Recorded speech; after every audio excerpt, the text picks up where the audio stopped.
The Second Battle of Nördlingen was fought on August 3, 1645 southeast of Nördlingen near the village of Alerheim. France and its Protestant German allies defeated the forces of the Holy Roman Empire and its Bavarian Catholic League allies. Prelude: the Imperials and the Catholic League were facing increasingly severe pressure in the war from the French, Swedes and the Protestant allies, and were struggling to prevent a French attempt to advance into Bavaria. Geography: the 12,000-man Imperial Bavarian army, led by Field Marshal Franz Baron von Mercy and Johann von Werth, entrenched on rising ground near the village of Alerheim, 10 km southeast of Nördlingen. 1 km to the northeast of the village, the ridge rises to a height called the Wennenberg. Exactly 1 km to the southwest of the village is the Schloss Alerheim, which crowns a hill. Mercy and Werth deployed their right wing on the Wennenberg, anchored their left wing on the Schloss Hill, and posted their center on the low ridge between the wings. In the 17th century, Alerheim was smaller and entirely to the northwest of the imperial battle line between the Wennenberg and the Schloss.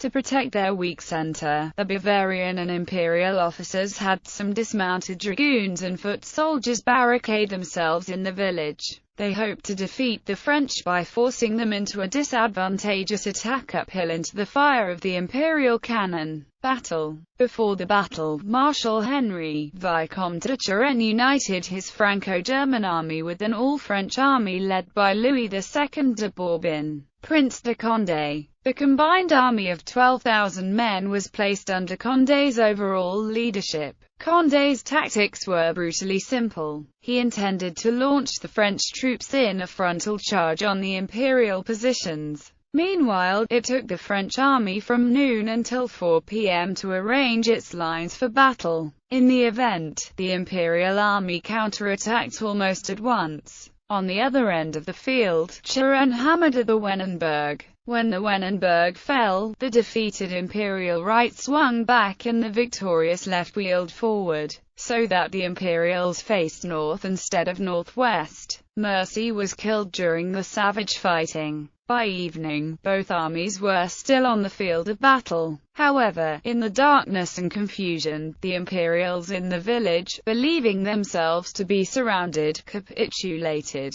Later that night, the Imperial army conceded defeat and withdrew. Result: the Franco-German losses were 5,000 killed, wounded, and captured, including a large number of officers. The Bavarian Imperial army suffered similar losses. When Condé fell sick, he withdrew his army to French territory, leaving Turenne unsupported. Turenne eventually fell back to Philipsburg. Therefore, the only French gain from the bloody victory was their capture of Nördlingen and Dinkelsbühl. The Imperials were able to fall back to Donauwörth in reasonably good order to make good their losses. Bavaria was at least temporarily safe. Eventually the battle provided no more than a breathing space and did not prevent the invasion of Bavaria the following year.